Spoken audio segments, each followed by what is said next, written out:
তো আর একটা সাফল্যের কাহিনী তোমাদের সামনে পরিচয় করিয়ে দিচ্ছি।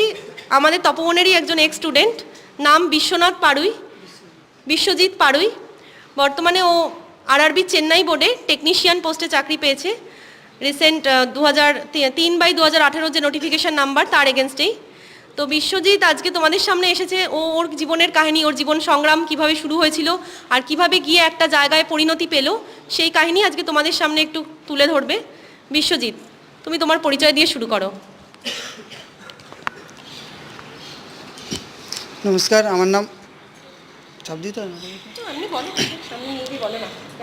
নাম বিশ্বজিৎ পাড়ুই।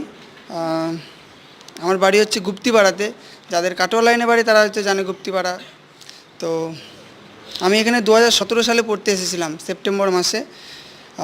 আমার দাদা এখানে পড়তো 37 ব্যাচে 2011 সালে। ও স্টিল অথরিটি অফ ইন্ডিয়া সেলে চাকরি পেয়েছে। একটু নার্ভাস হচ্ছি। তো তো সে দাদা শস্যে আমার এখানে পড়তে আসে। এখানে সবাই যারা পড়তে এসেছে ম্যাক্সিমাম বন্ধুবান্ধবের রিলেটিভে এখানে আসে, কেন এর তো অ্যাডভার্টাইজমেন্ট কিছুই হয় না। তুমি পেলে তোমার বন্ধুরা এখানে পড়তে আসে, ভাই পেলে দাদা পেলে ভাই আসে এখানে পড়তে। তো আমিও সেই সোর্সেই পড়তে এসেছিলাম 2017 সালে। আমি 2015 সালে আইটিআই পাস করেছি হলদিয়া আইটিআই থেকে। তারপর 2 বছর কনস্ট্রাকশানে কাজ করেছি। তো তারপরে 2017 সালে সেপ্টেম্বর মাসে এখানে পড়তে আসা। তো আমরা খুব লাকি যে 2017 সালে আমরা ভর্তি হওয়ার পরেই 2018 ফার্স্ট উইকে আমাদের রেলের ফর্ম বেরিয়েছিল, এলপি আর টেকনিশিয়ানের। গ্রুপ ডি তারপরে বেরিয়েছিল। তো গ্রুপ ডিতে আমি পাস করতে পারিনি। তো টেকনিশিয়ানে তারপরে ওটাই একমাত্র সম্বল ছিল যে টেকনিশিয়ানই পাস করতেই হবে।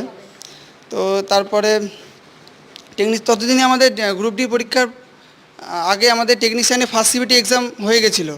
তো তাতে আমার মার্কস ভালো ছিল না। তো তার জন্য স্যার বলেছিল যে চেন্নাই ফর্ম ফিল আপ কর, কলকাতায় যদি না হয়। তো সেই জন্য চেন্নাই করে ফেলেছিলাম। তারপরে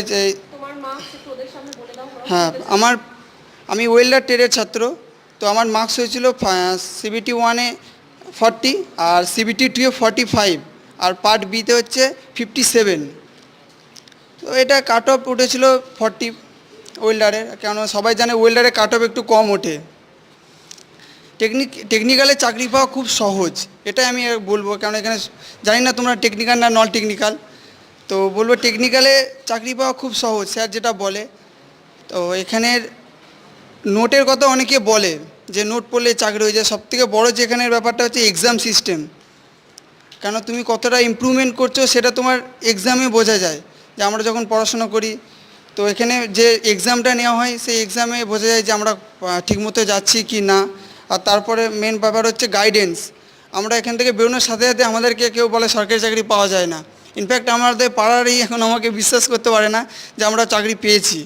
তো আজকালকার দিনে এটাই সবথেকে বড় কথা, যে চাকরি পেয়েছো, এটা পেয়ে যাওয়ার পরেও অনেকে বিশ্বাস করতে চায় না। তো যখন পাওনি তারা অনেকেই বলে, পড়ার যে মনোভাবটা সেটাই নষ্ট করে দেয়, যে সরকারি চাকরি হয় না বিনা পয়সায়।